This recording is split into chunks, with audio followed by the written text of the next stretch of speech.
Welcome everybody. Thank you for coming. I don't know how many times we've done this, but many, many times. Uh, the big question, is the war over? Well, the war is not quite over.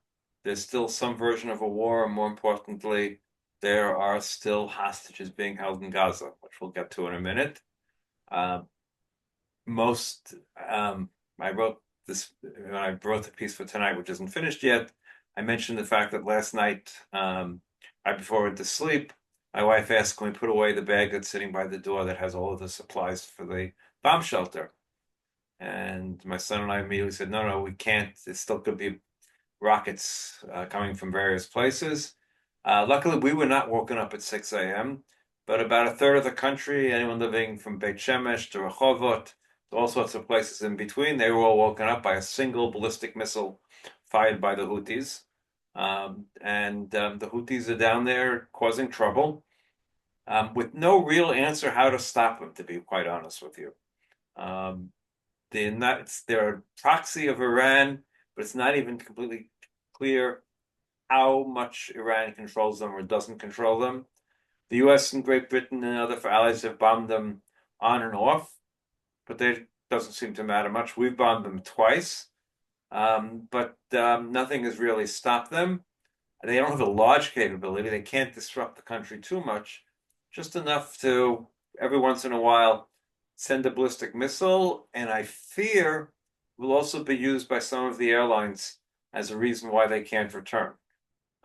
So we'll have to see about that. Have to see what can be done about them, um, because the only way to deal with the Houthis, frankly, unless there's a political way of dealing with them, is by military action that would include ground troops, and nobody wants to send ground troops to Yemen. It's never ended good for anybody. So we'll have to see where that goes. But we'll get back to that maybe afterwards.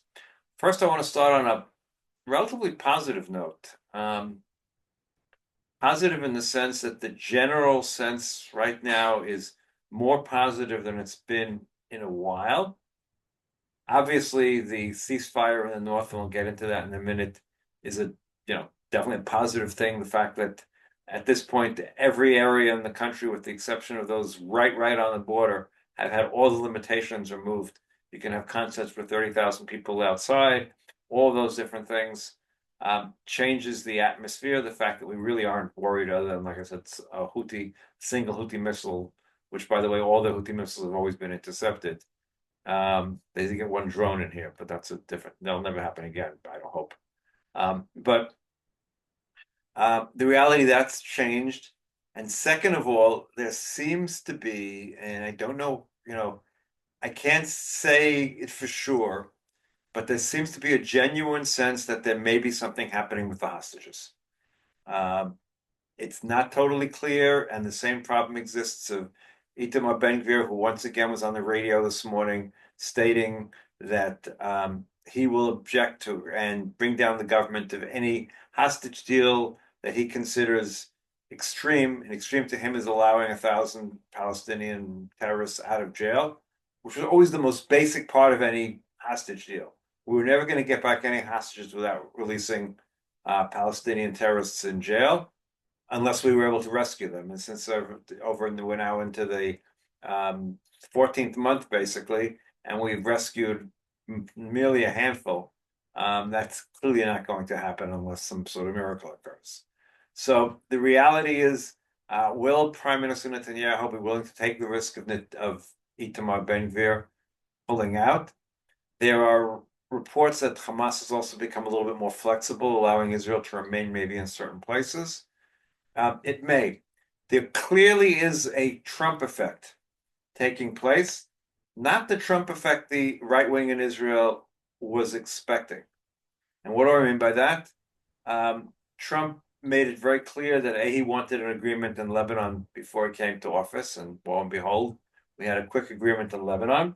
And he's also made it clear that he wants a hostage deal before he comes into office. He doesn't want to get credit. He figures he'll get credit anyway. He doesn't want the distraction, and he wants that deal beforehand. So any attempt by this current government to say, well, let's wait until Trump comes into office, maybe we'll get better terms, That is doesn't fly anymore because Trump wants the deal beforehand, and the only person that Bibi is afraid of is probably Trump, only because he can't blame Trump. In other words, he's made an art form of blaming Democratic administrations, whether it was Obama and Biden, despite his support, for anything that he can't do. Well, it's because of those Democrats in the White House that won't let him do X, Y, and Z, or won't do X, Y, and Z. He can't say that about Trump, who he spent years saying what a great friend he is of Israel, and at least the Israeli right certainly believes that he's a great friend of Israel.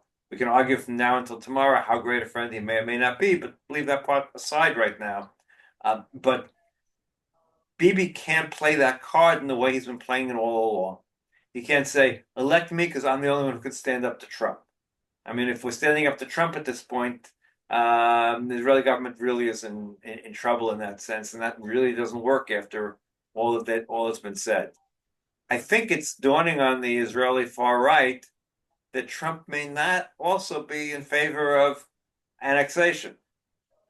He picked, Huckabee to be the ambassador, and Huckabee certainly is someone who favors annexation. But ambassadors, as we have discovered in the last 40 or 50 years, since telecommunications reached the point where they have ambassadors are not very important in any administration, or almost in any cases. It's almost never the ambassador that makes any decisions, that has any real influence. He's good for domestic. Having a good American ambassador in Israel is good in the sense of promoting America, having meetings, education about America, all those sort of things. Good American ambassadors are really good at having in Israel. Jack Lew, who's here currently, is very popular, but that's a personality, and the fact that the new ambassador supports settlements, supports annexation, will have no impact on whether the Trump administration does or does not do that. That'll be based on many other factors, of which, to be quite honest, you listen to Israeli quote unquote experts, and they basically all say, I have no idea. That's really, and I think one of the things that I said going into the election was the trouble with Trump was we have no idea. That's the reality. And that's the reality of where it is today after he's been elected. No one has any clear idea. No one can foresay, no one can be sure of what his policies are going to be. And so we'll see. We shall see where that goes. But the Israeli government is concerned. Let's put it that way. The Netanyahu government is particularly concerned about that issue and about the question of where Trump will be. It is pushing them to try to make a deal. But let's get back to that in a minute. I want to first go back to Lebanon for 2 seconds, because that's where the deal was made. That deal is holding. And it's holding in the sense that, yes, the Hezbollah is trying to violate the agreement from time to time. But in this case, Israel is being very, very aggressive at attacking anything that they see as a violation. Israel is attacking. And I think I wrote it a couple of days ago. The difference between now and 2006 is the balance of power. In 2006, we needed a ceasefire. Rockets were, they were firing on Haifa, they were firing on towns in the north. But as opposed to this time, when they were firing on Haifa, one strike in Haifa alone killed 12 people, more than 12 people, I think, in a railroad yard in Haifa. Yes, over the whole period of time in this whole war for a year and a week, 45 people in the north have been killed, of which 12 of them were the children who were killed in Mazar Shams on the Golan Heights in that one attack. But by and large, the Israeli cities, despite the rockets, despite the inconvenience, despite the fact that the homes along the border in places where people don't live have been destroyed, that's money ultimately. And money is easily replaced. The number of casualties, every life is a life in of itself and everything else, but relatively speaking, for a year and a quarter of a war, in terms of casualties on the Israeli side have been quite minimal. The casualties on the Hezbollah side have been much greater. We're much deeper into Lebanon than we got in 2006. And we destroyed so much more of their much larger arsenal of rockets, that we can take the risk that if they want to resume the war because we're enforcing the ceasefire in a greater extent, then we can easily take that risk, and they really can't. And so we can be really aggressive in maintaining the ceasefire on our terms. And I think that's what we're doing, and I think it's the right thing to do. Now, their situation has gotten considerably worse by the other thing that I wrote about starting on Thursday night when it started happening, the invasion, or however you want to call it, by the opponents of Assad taking over Aleppo, which is the second largest city in Syria, where they were forced out of in 2016, and where basically those who had revolted against Assad had been beaten by the Russians, by the bombing the Russians took place and everything else. They've made an incredible amount of progress. They've doubled the area that they currently control in a matter of 4 days.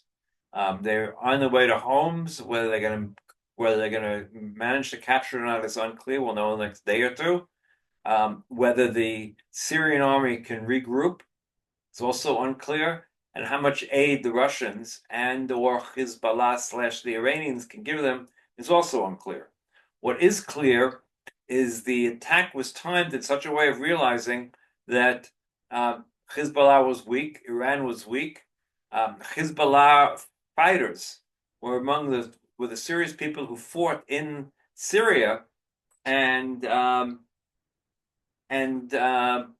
have were the ones who really beat the rebels more than anything else. But those people went back to Lebanon. A lot of them are dead at this point, and there aren't the extra people to take. So they've taken Aleppo. They've taken I don't know if it's a summer palace, a secondary palace that exists in Aleppo. They've taken the international airport, and they've been moving on. Will they be stopped? Again, I listened to a whole series of quote unquote experts today who said, no, they can be beaten easily when the Syrian army gets its act together, the Russians come to their aid and everything else. Maybe. I'm very skeptical of experts who not one of them predicted this was going to happen. So none of them predicted this was going to happen, but they know the answers of what's going to happen in terms of the balance of forces. I'm not one who goes very much with these people. Look, I don't know much better. I'm not an expert on these militias that are a mix of ultra Sunni extremists, almost like ISIS, and secular freedom fighters and a bunch of others, all mixed up into one, and supported by Turkey, opposed by Turkey, Kurds. It's a real mix of different people with different agendas, but they all hate Assad, and they hate the Alawites in Syria. So will they act together? Will they fight amongst themselves? I don't know. Will the Russians don't have much they can send. The Russians are so far overextended because of Ukraine. They certainly don't have any ground troops. The same Russians who are getting ground troops from North Korea and supposedly from the Houthis are not likely to get any troops coming from Russia. Can the Iranians send troops? Possibly by air. They can't send them by ground because Iraq has closed the borders. So we'll have to see. But it does, once again, it shakes up the cards. If Syria is not available as a transit point to bring arms back into Hezbollah, it's going to make rebuilding Hezbollah all that more difficult. And if Iran has to decide between Syria and Lebanon, it also makes their situation much more difficult. So overall, it's a good thing what's happening. What's the best outcome for Israel? Again, if I ask two experts, I'll get three different opinions. So, and I don't have a strong enough an opinion. I will be quite honest to say that I'm not an expert, like I said a moment ago, on these different groups. I do know that and I said long ago that I thought we should have intervened in the civil war earlier to stop the killing, but that's a different discussion altogether. So that's has a direct effect on Lebanon. I think the other positive thing we've seen in Lebanon is a scheduling of a meeting of the parliament in the beginning of January to pick a new president. Until now, Hezbollah has vetoed holding that election because if they couldn't get their guy, They didn't want to have that election held at all.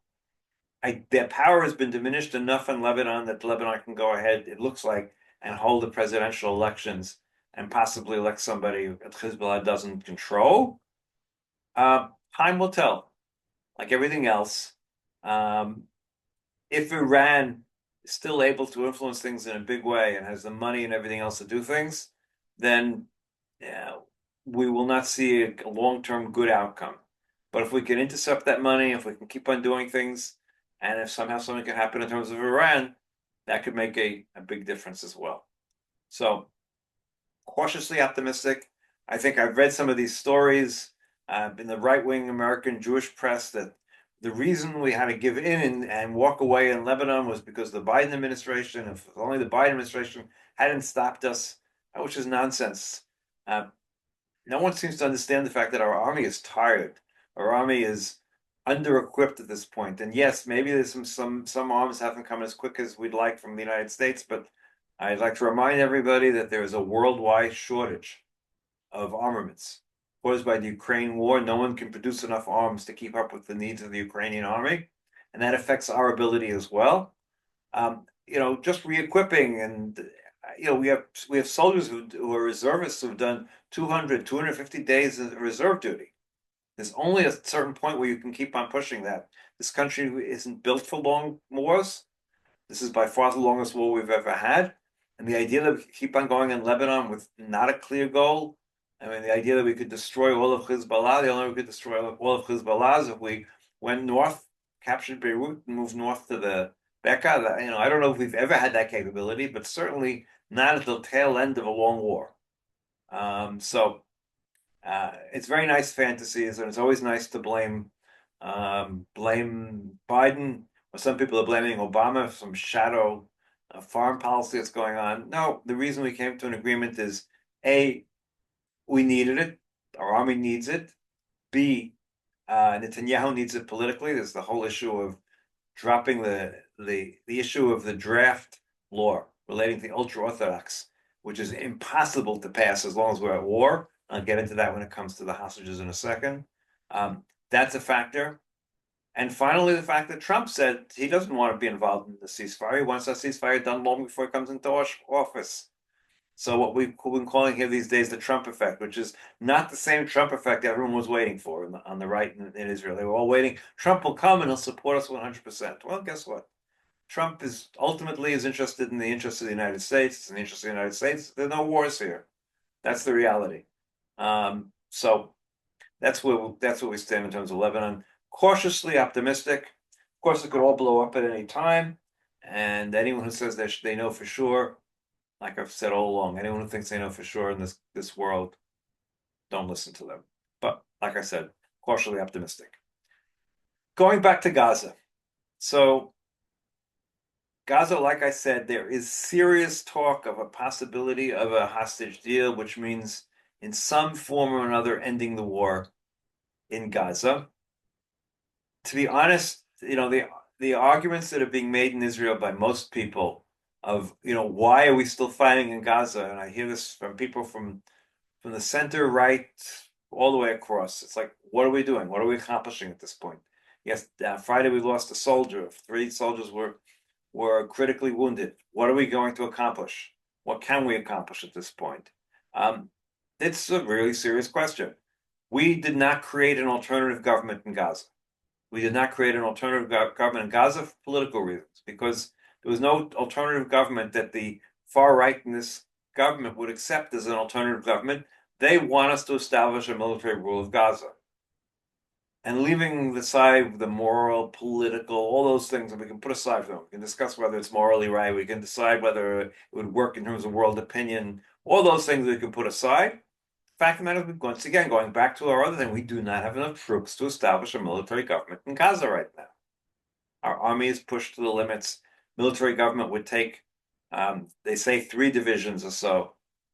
It didn't take that back when it was quiet. I remember doing reserve duty in Gaza in 1980. It wasn't quite then. They put a mine under one of our half tracks and a few other nice things. But we were, I don't know, we were 3, maybe 4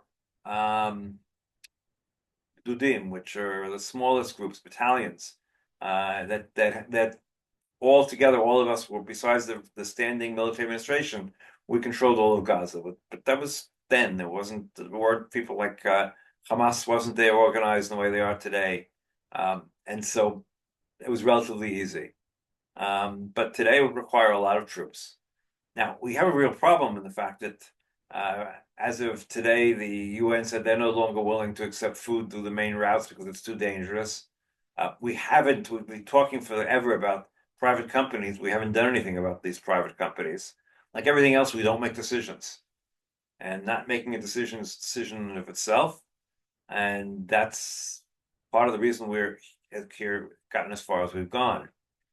I mentioned last night about the comments that Bogi Alom made in the Shabbat Tarbut, the it's called cultural, but it's really cultural political meeting that takes place.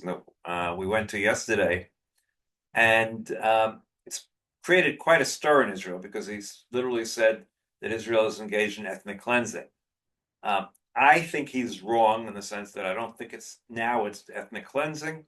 Like I wrote, to engage in ethnic cleansing, you have to move a population out, keep them out, and move move that population in of a different people.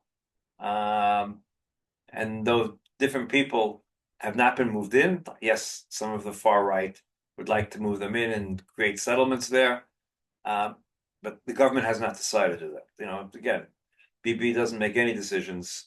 When we go back to all along, the army wanted decisions. The army keeps on asking for decisions.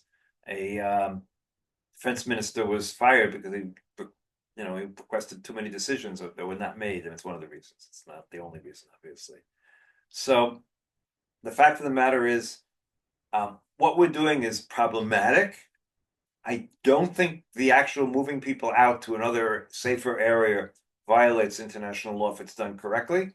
It will be retroactively a problem in international law if we keep them out permanently and put our own people down instead. But you're perfectly allowed in a military situation to move civilians out of a particular area. But again, he's overall a very strong critic of the government for a lot of different reasons, and he's being hypercritical in this area as well. It probably was a mistake for him to use those words, but he used them carefully and on purpose. So that was his political decision. So where we go from Gaza, if we can get this agreement, if we can get an agreement, if Netanyahu is willing to take the risk of Itamar Ben-Gvir pulling out of his government, and if Itamar Ben-Gvir pulls out alone and he doesn't take Smotrich with him, this government will not fall because he has enough people to stay in the government to pass that. If he's willing to take that risk, then we can do a hostage deal at this point. The president today, when he met with the family of the hostage family, whose video was released, the one I included yesterday, the president met with that family today, and Netanyahu spoke to them yesterday, which was interesting. The fact that he was willing to speak to them right away and called them, and he claimed that efforts are being made. President Herzog said there are secret negotiations going on. The Egyptians seem to be in charge of the negotiations at this point, not the Qataris. So again, I'm cautiously optimistic at this point, more so than I've been at any time recently, that maybe a deal is in the works. Again, we can't be sure. We've certainly been disappointed before, but it's clear that there's no point in continuing the war. We can kill some more Hamas people, but there's strategically very little more we can do. If we wanted to take over the distribution of the foods into Gaza, we should have done that 6 months ago, 9 months ago. And it's like ridiculous now we're talking about it. I mean, we're going to be blamed. We're going to be blamed in any case, but we're going to be blamed for the incompetence that we've shown is going to be thought to be deterministic, that we planned it that way. We didn't. One of our biggest problems as a country, as an army, and especially this government, and especially with Netanyahu, is the inability to make decisions. Kicking the can down the road works sometimes. It only works if it's going to be better when the road, when the can has been kicked down the road. And again, this is a perfect example of the Trump issue. Let's wait for Trump, or earlier, let's wait and hope that Trump is going to win. But then when you find out that for whatever reasons Trump is no better from your particular policy positions than it was before, then why did you kick the road? Why did you kick the can down the road instead of making decisions earlier when the situation was better or easier, or may have been more hostages still alive? So that's where we stand with that. Now, of course, domestically, I want to just touch on a couple of things that, of course, are somewhat related, obviously, to the war. Probably one of the most contentious issues right now is the demand of 75% of the population that there be a national commission of inquiry. In every major disaster that has occurred, until Netanyahu became prime minister, there has always been a national commission of inquiry. He's made sure over his long tenure that there never is a national commission of inquiry to most of what he's done. He's created other commissions, and then when the short period of time that he was out of power, the national committee was formed. Uh, he is now proposing a plan for a political committee, suggesting that it be half the government and half the opposition appoint people, which of course will make sure that all the appointments are political and they will disagree and everything else. B, the law they're trying to pass says that if they can't come to an agreement as who's going to be on the committee, becomes illegal for there to be a national committee of inquiry. And all of this is because he wants to avoid at all costs a national committee of inquiry, because a national committee of inquiry will come to the same conclusion that the I don't know, it was private committee, the committee made up of the citizen committee of inquiry that was set up, made up of former judges and military officials, said that the army was responsible for all sorts of different things, and the army failed, and a whole list of things the army failed with. But the biggest failure was the conception that was given of giving money to Hamas, which was 100% Netanyahu's decision, without consultations at any point along the way. So he does not want this committee, because it's going to very clearly say that beyond everything else, the single biggest cause of October 7th was this concept that we could feed Hamas and keep them happy. And of course, that ended up being the total disaster that it was. So they're doing everything they can politically to stop it. Very unpopular.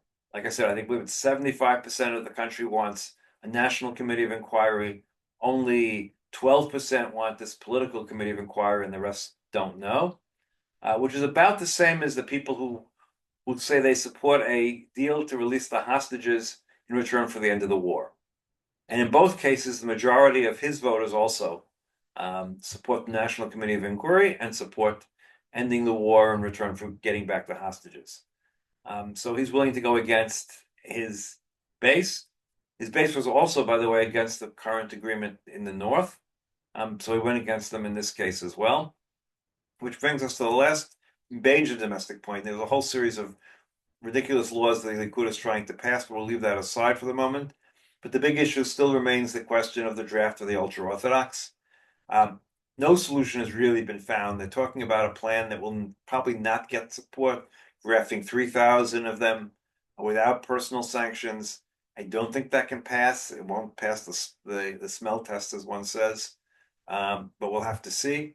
But his goal, one of the goals of trying to end the war in both cases, is if there's no active war going along, maybe the country will be a little bit calmer and willing to go along with one of these deals. Will they really be? I don't know. The army will still need many more people than it needed before the war. All the plans that exist, and I'm not sure they're all good, mind you, but any of the plans that exist for the army going forward has a much bigger standing army, having many more troops on the borders, and that's what's going to be necessary. Okay, I think we're at time for questions. Please wave the hand or whatever it is, and I'll be happy to call on you. Paul. Yeah, so I have a question about Iran, Syria, Hezbollah. Um, to what extent is the Syrian channel really of Iran arming Hezbollah uh, really cut off? And if it is cut off, um, can Iran? Is there any other way they can arm Hezbollah? Okay, so it's going to be relatively cut off at the moment. I mean, they haven't quite. Once they get the homes, it pretty much becomes impossible. Um, it becomes almost impossible to get arms by ground.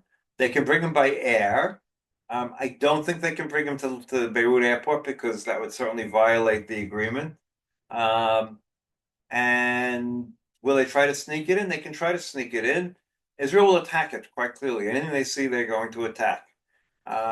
So if they lose the Syria corridor, it's going to be very, very difficult.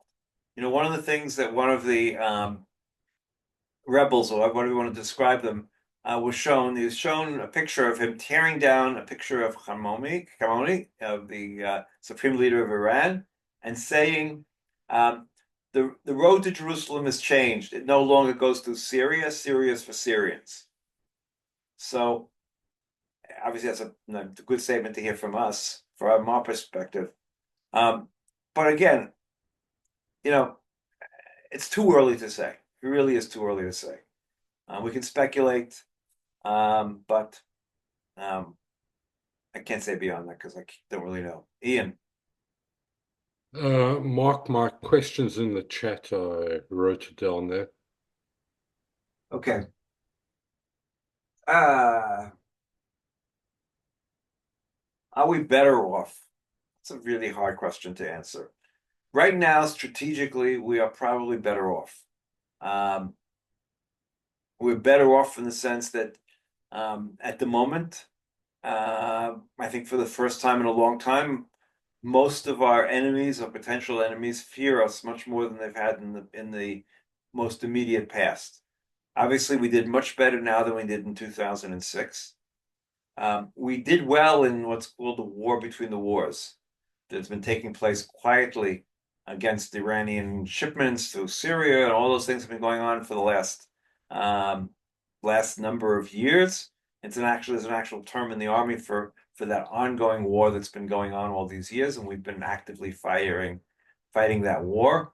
We've also actively been delaying the Iranian nuclear program in various ways. So, without a doubt, strategically, people fear us more. Quite clearly, if there was ever a question how good our Air Force is, that has been answered without a doubt. That never was a question for me. I've always believed that we have the best Air Force in the world, better than the American Air Force, and that's a whole other story. Certainly pound for pound, not in terms of size, obviously. But we have the best Air Force. Obviously, our air defenses have proved themselves to be close to spectacular, not hermetic, but something that hasn't existed in the world before. The ability to intercept ballistic missiles, whether it's 90% or 95%, it's an incredible percentage. And producing, we'll be producing lots and lots of orders for whether it's being Greece or Germany or all sorts of countries. Our arms industry will be doing terrifically well over the next X number of years. So that's the one thing we can be sure of. If there's any slowdown in high tech, which thankfully is beginning to be signs there is not, but we'll put that on the side for the moment. We are clearly, our arms industry will be much better off. That said, are we stronger domestically? There I have some questions. This war has been difficult for everybody. We have a country that has some version of post-trauma across the board. Even if you didn't have to be living on the borders in order to get. All you had to do is have your television off on the last 400 plus days. You just get the trauma from seeing what we're seeing on TV night after night, and the burials and the stories and everything else. And of course, it's not happening in a vacuum. It's happening. There's almost no place in this country where anyone's lived where they've had to run to their safe rooms or air raid shelters. There's just no place. And there's almost no place where something didn't fall not far away. So the country has, significant trauma as a result. Uh, and this issue of burden and all that issue exists, and it's very strong. And the issue, can the ultra-Orthodox continue to remain a part of us and not carry the burden, neither economically nor militarily? This has made that situation clearer at this point than it's been before. Maybe it'll give us a chance to solve it, although it doesn't look like we're going to succeed to very soon. Um, so that's there, and it's very real. If you're, in the tourist business, it's been a very bad year to say the least.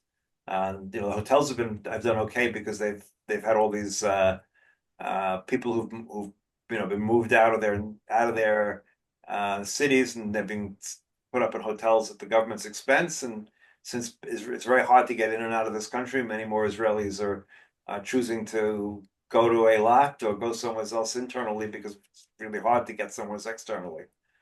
So the hotels have done well, but every other part of tourism, there's been almost no tourism effectively in the country. The economy, here's the big question. All of the anti-Israel sentiment that we see outside and anti-Semitism, is it going to affect us? I don't really know. We've seen one of these interesting phenomenon, right? I'll use the Eurovision as a strange example. Um, the judges in the last Eurovision um, didn't like our song, but the public liked it tremendously, the public in Europe, and we got the second highest amount of votes in terms of the public. And from what I understand, it was the highest differential between public and judges ever. So the elites may not like us. Do the people not like us? I don't know. How much of anti-Semitism we're seeing all over the world as a result of um, Palestinian emigres and other Muslim emigres seems like a substantial part of it. And it's one of the interesting things I'll write a little bit about tonight. Um, but um, so I don't know. And will that affect our sales? Will that affect our high-tech companies? Will uh, will people, some of the key decision makers going forward in some of the high-tech companies in America, will they be anti-Israel? The current generation aren't, but will whoever replace, well, Mark Zuckerberg's still a young man, so I don't know. But will whoever replaces some of these people in another 10 years, who will they be? What will their views be? I don't know. What will long-term effects be? I don't know. Obviously, we're stronger now, but I don't think there's one Israeli that wouldn't be happy to turn the clock back to October 5th of 2023 and figure out how we can avoid it all. Because we may be stronger, but we have we have wounds that will not heal easily. And of course, as long as the hostages are not home, they clearly can't begin to heal. I guess it's Richard. Yes. Two quick questions. One is I'd like to know how you feel about. I fear Trump vis-a-vis Israel. I think that there's so much Arab oil money, and Trump is ultimately concerned what's best for him. And do you see it possible that Trump could be swayed significantly to take up anti-Israeli positions to get cheap oil into the United States, to be able to build Trump casinos all over the Middle East, and so forth and so on? I fear that greatly. I think my biggest fear for Israel, for an American president, is with Trump. And the second question, if you could just maybe briefly speak about what would happen if Ben-Gvir and Smotrich left the government. What would that, quote, new government look like? Okay, so let's talk about both of those. As people may know, I was never a great Trump supporter. However, I don't fear him in the same way. What I fear from him is just the unknown, the uncertainty, the ability to change his views. I don't fear it in the way of Arab oil money, because the Arab oil money is basically on the side of making peace with Israel. I mean, UAE, those places that have a lot of oil, we already have relations with them. The only airline other than our own airlines that didn't stop flying to Israel except for one day was the Emirates Airlines. They only fly Dubai, flew every single day, 7 flights a day, through thick or thin. So, I don't see that in the same way. The Arab oil money doesn't have the same. I mean, it can have an effect, mind you, but it's not playing the same effect. They want to partner with high-tech Israel. They are looking at their future beyond oil, because eventually, whether it's because of green energy or it's because they'll run out of reserves, eventually oil is going to have a much smaller portion of wealth and importance, and they're looking to partner with Israel in terms of high tech in all sorts of ways. And so I don't see that part of the Trump problem. I see other parts of the Trump problem, which being that potentially if he weakens NATO, if he loses connection, if the rest of the European countries won't listen to him in any which way, all sorts of things that could have a negative impact on Israel because of his other policies, his policies via Putin. I'm much more concerned about that. Also, he may want to do a great deal with Iran. He talked about that. Will that great deal of Iran include all of Israel's interests? Well, last deal with Iran made by Obama was considered, terrible for Israel. I don't agree it was terrible for Israel, but, some people thought it was terrible for Israel. What will the great Trump deal be, if there is such a thing? I don't know. And then, of course, you have to keep in mind that we have some elements immediately adjacent to Trump, like Tucker Carlson, etc., who straight out anti-Semites and anti-Israel. So which Trump we're going to have? Who knows? I would worry much more about what Trump may or may not do domestically, which no one has any ideas. I mean, it's almost ideas. But I think there are much greater variables of what he can do domestically than what he's going to do to Israel. The second question, I'm sorry, was a government without Ben-Gvir and Smotrich. Look, first of all, the question is, will there be elections? If there are elections, then we can see a government without them and without the ultra-Orthodox. I mean, that's what people really want, is a government without the ultra-Orthodox, a government made up only of Zionist parties, because there really isn't, this. I hear this talk about the ultra-leftists. I hear this even some of the groups I'm talking to who are against the government, but Hasmola Kitzoni, that's the word for ultra-leftists. And I've been trying to identify what are the positions of the smaller Kitzoni. Who are the people who are smaller Kitzoni? Okay. Before October 7th, there were people who thought that we could, quickly move to creating an independent Palestinian state, and that would solve all of our problems. I don't see anyone, on any part of the normal political spectrum, including Yair Golan, who's in charge of the Democrats Party, which is a mixture of Meretz and the Labor Party, which was the left of the country. I don't see any of them calling for an immediate Palestinian state. The difference between the left and the right would be my position, which is we need to leave open the possibility that someday we might be able to reach an agreement with the Palestinians, and so therefore we shouldn't take any actions that will preclude a future Palestinian state, versus those people who want to, there could be no Palestinian state under any circumstances, and we just have to annex everything.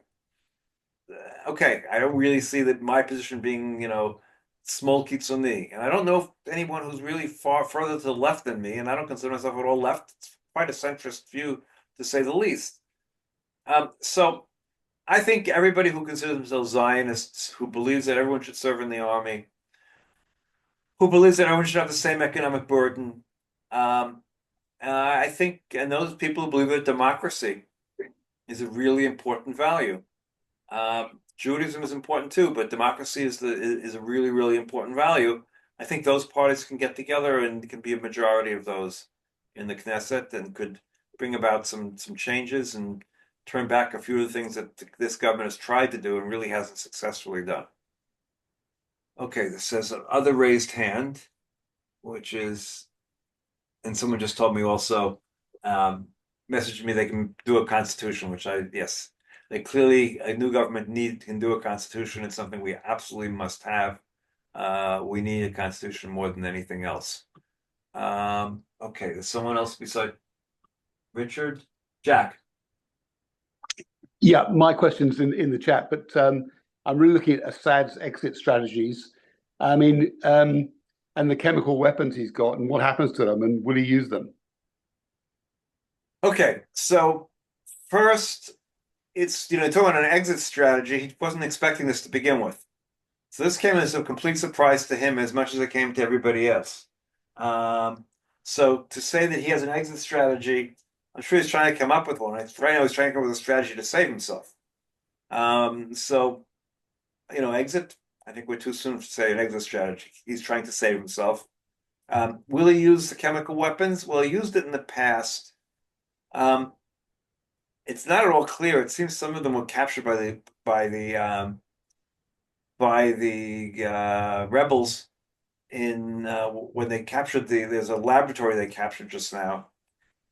So I don't know. I don't think he would use them at this point. Too much of the world is watching, but if he becomes desperate, he'll do anything he can. The Russians clearly have used them before.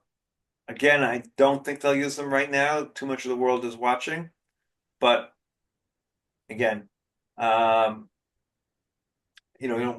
can't say I trust Assad to do anything right or wrong at this point. So again, it's another one of those we'll know when we see it, and we'll have to wait to see. Paul. Yeah, I want to go back to the ceasefire for a second. I have to admit, you're more optimistic about it than I am. It seems like Hezbollah is, little by little doing things to undermine the ceasefire. I realize Israel is fighting back every time, but can can this just go on indefinitely?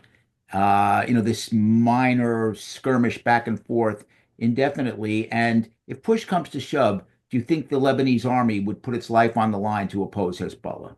So two First of questions. all, okay, so two parts to that. It's not back and forth. I mean, all we're hitting them, they're not hitting us. Let's start with that. We are hitting anytime we see them trying to move arms in any which way, we're attacking, killing them, or destroying the arms. So they're not hitting us in any which way. They're not violating the ceasefire in the sense of firing on us. They're doing things that violate the terms of the ceasefire, and I'm sure they're going to try to get away with whatever they can get away with. They're trying to salvage whatever arms they can. Unfortunately for them, we see it in any given in each case, and we've in each case attacked them. Look, they're going to try to look. They want to go back to 2006 when they signed an agreement and didn't keep it. We're trying to do our best to make sure that it doesn't happen. There is not a rerun of 2006. Like I said before, um, I think the balance of power is such at this point that we're willing to take a risk that they're not willing to. They can't afford for the war to begin again, and we can, quite honestly. So I think that I'm optimistic in terms of that. I'll give you another reason for optimism. This agreement has two things that the other agreement did not have in it. Number one, the Americans. Now, I'm not saying America is the be all and end all of everything. But the fact of the matter is, the fact that the Hezbollah was willing to have the Americans being the ultimate arbitrator of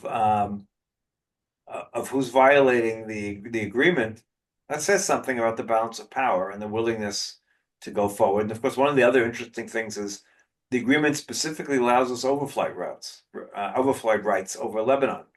The other agreement did not. And so anytime we had sent spy planes to see what was going on, they claimed we were violating the agreement. This time they can't do it. It's part of the agreement allowing us to use spy planes. So again, guarantees? No. Could the war start again in 2 days? Of course it could. Are we ready for it to start again? Yes. But cautiously optimistic is what I believe. I believe it's reasonably. It's a good thing if someone wants to still come for Christmas. You can get a flight. It'll be quiet here Christmas week at this point. It's a good bet. Would I put all my money on it? No. It's a good bet. Jack asked, assuming that Syria falls, what is the relationship between the rebels and the Saudis? It's an interesting question because Jerry asked that, sorry. It's an interesting question because no one's quite sure the total mix-up, who the rebels are made up of at this point. And it's not clear which groups and how much the Turkish influence is and how much all the groups are. I mean, right now, the Saudis made a statement today that they support Assad. But they always support the government. What they believe behind the scenes, I don't really know. Assad was trying to make some sounds and of maybe ditching his Shiite supporters and getting support instead from the Saudis. After all, Alawites are sort of neither Sunni nor Shiite, but the rest of Syria is Sunni. So maybe. But the rebels are all Sunni. And of course, as we know, Saudi Arabia is Sunni. So it really is a question of who's on first. And again, you speak to different people and they give you different answers. But again, I go back to the fact, this was not expected by anybody. It was not anybody's play group. I was listening to one of the leading Israeli military correspondents today, and of course the Iranians are blaming Israel and said Israel, set this all up and it funded it, etc. And he said, I can tell you without a shadow of a doubt, Israel had nothing to do with it. The Israeli army and military and Mossad were as surprised as everybody else. They had no idea what was about to happen. So, I think we all were surprised. We all don't know. Everyone's trying to make the best of figuring out what impact it's all going to have. It will have an impact. It'll have a big impact, good, bad, or indifferent. What it certainly says is, it's keeping the Telegram channels that like covering war. They thought they were quiet for a while, but they're not at this point. So we'll have to see. On one last optimistic note, I'll end this. Tonight, for the first time in a couple of weeks, the Security Cabinet is having a meeting specifically to discuss the issue of the hostages. It's been the first time in a couple of weeks they've had such a meeting to discuss different options. I don't officially the Security Cabinet, but an official meeting with the Prime Minister and all the top advisors, etc. Again, I'll leave this with slight optimism, not overwhelming optimism, but slight optimism. We need at least that. Nothing will move on in this country until the hostages are returned. And nothing will heal in this country until the hostages are returned. And let's hope it happens as soon as possible, while as many of them as possible are still alive. Okay, I thank you all for being here. Please, I'm going to ask you in the coming weeks for ideas of, as hopefully the war ending, what sort of topics you'd like me to cover more of. We'll even go back to hopefully some restaurant reviews here and there and other nice positive things. But again, please let me know and have a great week, everybody. Thank you.